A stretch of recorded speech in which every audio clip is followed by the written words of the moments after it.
كلهم بس مستنيين إشارة منك. حياتنا مليانة نصوص مكررة وسيناريوهات محفوظة، من أول الكلام بتاع بابا وماما بتاع اسمع الكلام، ما تقولش لأ، ما تعليش صوتك، واشرب اللبن عشان تدخل الجنة. بيطلع معانا الليفل بقى لما ندخل في الحياة الدراسية اللي هو ايه، ذاكر واحفظ، ولازم تطلع الأول، ولازم تجيب الدرجات النهائية وتدخل كلية طب وتطلع دكتور.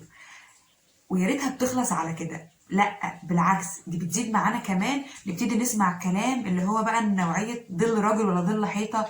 ان فتك المير اتمرمخ في ترابه، اللي ملوش كبير بيشتري له كبير.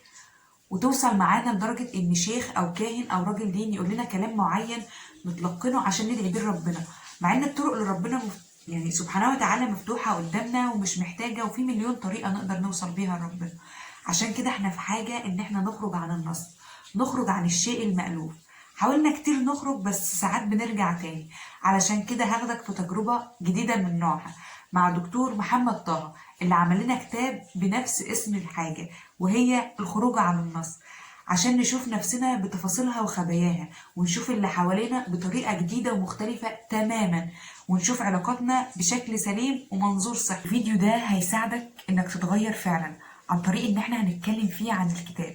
وما تنساش في نهاية الفيديو هنقول ازاي نطور نفسنا من خلال الكتاب. يلا بينا نخرج عن النص.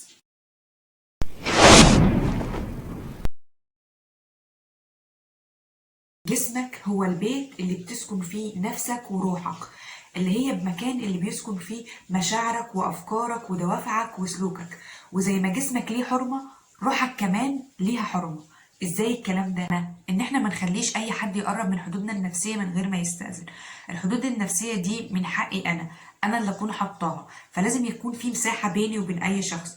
انا اللي انا محتاجاه له يقرب هسمح له يقرب، واللي انا محتاجاه يبعد او مش مطمنه له هخليه يبعد اصلا. كمان بقى بنلاحظ ان في ناس، ان احنا مثلا لما بنفتح الباب لاشخاص معينين او حد بيخبط على الباب، بندخل ناس في الصالون او في الانتري، ناس تانية ممكن نعزمهم على الاكل وندخلهم يتغدوا، ناس تانية بقى بنفتح لها الباب ونسيبها تاخد لفة في المكان زي ما هي عايزة، وكأن المكان مكانهم. ده اصلا ان احنا بنبقى مرتاح لهم. طب ليه اصلا انا لازم اعمل حدود لنفسي؟ علشان في حاجة اسمها، او ناس يعني عموما هوايتها ان هي تقتحم الاشخاص اللي حواليها. تعمل ايه بقى؟ تدخل فتلاقي الباب مفتوح، فبعد ما تاخد لفة تلاقيك فاتح حدودك، فتتقرب وتقرب اكتر، ويقعد في المكان فيحس ان هو مكانه، وواحدة واحدة يبدأ يستهلك طاقتك، يبدأ يخليك تزعل لزعله وتشعر بشعوره، وبعد شوية من الوقت هيخليك يوجه كل تصرفاتك عليه وتتوه في نفسك. وانسى، انسى انك تلاقي نفسك.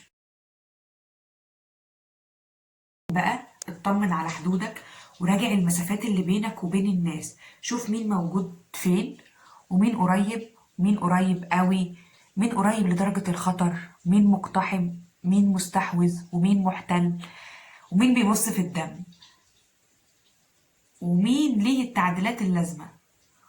وحط كل واحد في مكانه، وشوف كمان مين على الباب، ومين رايح جاي، ومين واقف بعيد، كلهم بس مستنيين إشارة منك. كل واحد فينا بيتولد وجواه احتياجات أساسية. الاحتياجات الأساسية دي بتكون بسيطة جدا، زي إني أتحب، إن أنا حد يهتم بيا، إن أنا أتشاف، إن أنا أتقدر، إن أنا حد يتقبلني زي ما أنا، إن أنا أقدر أقول لأ. وبتكون وظيفة الأب والأم الأساسيين في مرحلة النمو الأساسية إن هم يلبوا الاحتياجات دي بشكل مناسب. فعشان كده لازم يحصل نمو سليم ونفسي. لكن في الحقيقة اللي بيحصل دايما إن الطفل عادة بيكتشف أثناء مراحل التربية إنه عشان يتم تلبية احتياجاته الأساسية دي لازم يشرب اللبن عشان تبقى شاطر. فبالتالي عقل الطفل بيبدأ يترجم إن لازم يعمل تصرفات معينة وسلوكيات معينة عشان يتقبل، فيتحول الحب هنا لحب مشروط، ويكون القبول كمان قبول مشروط، وبالتالي الاحترام احترام مشروط، وهكذا بقى كل حاجة لازم ليها شروط وليها مقابل. طب يعمل ايه الطفل الغلبان ده بقى عشان يتحب ويتقبل ويلاقي حد يهتم بيه ويحس بيه؟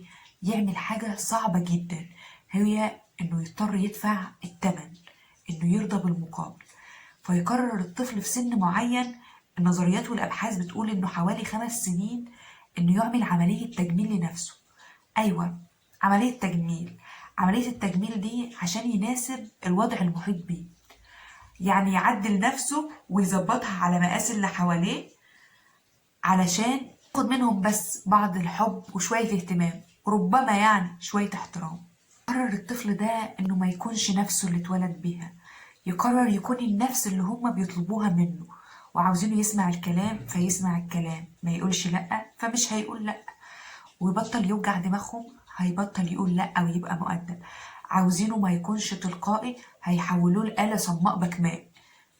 عاوزينه بعد شوية يحفظ الدروس ويجيب درجات نهائية على حساب فرحته وأوقات لعبه وإبداعه وماله. شوية كمان يبقى عاوزينه يطلع الأول جمهورية ويدخل طب أو هندسة ويحقق أحلامه وطموحات أبوه وأمه بقى. فيقرر هنا إن يدفن نفسه الحقيقية الفطرية اللي خلقها ربنا علشان يحميها ويحافظ عليها، يحافظ عليها في مكان سري عميق، ويعيش بنفس مزيفة تعرف تتعامل مع اللي حواليه، وتفضل نفسه الحقيقية حية نبضة لكنها كامنة ومستخبية جواه، مستنية تطمن وتتونس وتحس بالدفى عشان تخرج تعيش من جديد. ولو دورنا بقى هنلاقي ان كل واحد فينا دفن جزء واحد على الاقل من نفسه الحقيقيه في مرحله من مراحل حياته لسبب او لاخر. يعني هنلاقي اللي دفن تلقائيته، واللي دفن شعوره بالحريه، واللي دفن طفولته وفرحتها وانطلاقتها، ويعيش الواحد حياته كلها بنفس مزيفه طافيه على السطح، ونفسه الحقيقيه مدفونه في القاع. شوف بقى اللي دفن مشاعره وتحول لآلة ماشية مش بتحس، واللي دفن تفكيره وبقى مش بيفهم رغم ارتفاع معدل ذكائه، واللي دفن إبداعه. عارف بقى ايه أكبر مشكلة في وسط كل ده؟ إيه؟ يعني أكبر من إن أنا أدفن أجزاء مهمة للغاية، إن في بعض العائلات والبيوت بتشجع إن أنا أدفن أصلا الحتة دي عشان يعرفوا يعيشوا في المجتمعات دي، بيضطروا إن هم يدفنوا دي. ومش بس كده، دول بيسقفوا لهم ويكافئوهم لما يعملوا كده. تصور مدارسنا الجميلة بقى وتعليمنا الإبداعي اللي بيخلي أصلا الطالب الحفيظ بيحبه جدا، يخلي الطالب حفيظ صامت مصمت بيذاكر يروح يكبه في الورقة، وهوب لو جه سؤال من بره الكتاب المقدس مش هنعرف نجاوبه طبعا. ده غير طبعا عائلاتنا المقدسة سواء كان في البيت أو في الشارع أو في أي مكان. والنظرة دي هي نظرة المجتمع للرجولة، ليها كوم تاني أصلا. راجل يعني صوت عالي، راجل اوعى تعيط، راجل يعني قسوة، راجل يعني عنف وعضلات، وطبعا ست يعني صوت واطي، بصة في الأرض، طاعة عمياء وخنوع، استسلام ورضا بالقليل، قلة حيلة، ذل ومهانة ملهاش حدود.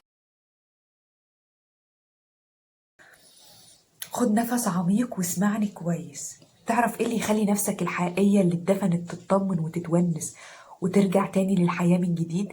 ايه اللي يخلينا بقى انسان كامل عايش بنفس حقيقية؟ ايه اللي يساعد فطرتي انها تزدهر وتورد وتعمل من جديد؟ اقول لك يا سيدي، اللي يقدر يعمل كل ده هو علاقة. ايوه، علاقة انسانية حقيقية، علاقة يوصلك فيها حب غير مشروط، حب ثابت وعميق مش بيتغير بتغير حالك أو حالتك، علاقة يوصلك فيها إنك مقبول كلك على بعضك زي ما أنت، بضعفك أحيانا وعجزك وفشلك بعض الأوقات، علاقة يوصلك فيها إن اللي قدامك بيهتم بيك لحسابك أنت مش لحسابه هو، علشانك مش علشانه، وإنه شايفك زي ما أنت شايف نفسك، مش شايف فيك حد تاني أو شايف نفسه فيك. علاقة تحس فيها إنك موجود ومتقدر ووجودك فارق وإنك تستاهل. علاقة فيها مساحة للحرية وللحركة مش للتقييد والاكتئاب والتشويه والاختزال. العلاقة دي ممكن تكون علاقة صداقة، علاقة حب، علاقة جواز، ممكن تكون علاقة علاجية في إطار علاج نفسي. حقيقة أي علاقة حقيقية توصل لك الرسائل دي فهي علاقة علاجية حتى لو كانت من غير دكتور. موجودة العلاقة دي في حياتك؟ مش موجودة؟ طب دور عليها وامسك فيها بسرعة والآخر العمر، لأن هي الطريق وهي الحل وهي الجواب. استنى قبل ما تقوم وتقفل الفيديو، خليني أفكرك بصورة الشمس، بآية كويسة قوي فيها بسم الله الرحمن الرحيم: ونفس وما سواها فألهمها فجورها وتقواها قد أفلح من زكاها وقد خاب من دساها. صدق الله العظيم. عارف يعني ايه دساها؟ يعني خباها ودفنها.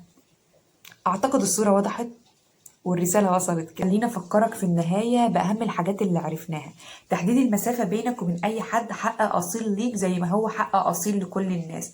مهم حدودك تبقى واضحة وأرضك تبقى آمنة وتدافع عنها ضد أي حد محتاج يأذيه. ونردد دايما الدعاء ده: يا رب ساعدنا إن احنا نزكي نفوسنا ونكرمها ونستعيد اللي احنا ضيعناه من نفوسنا الحقيقية. يا رب ساعدنا نعيش بنفوسنا الحقيقية مش نفوسنا المزيفة. يا رب لا تكلفنا إلا وسعنا ولا تحملنا ما لا طاقة لنا به، واعف عنا واغفر لنا أنت مولانا. ما تنسوش في نهاية الفيديو تقولوا لي رأيكم في الفيديو واستفدتوا منه ولا لأ، وهل هتطبقوا الحاجات اللي احنا قلناها دي، وتحبوا نتكلم عن ايه المرة الجاية.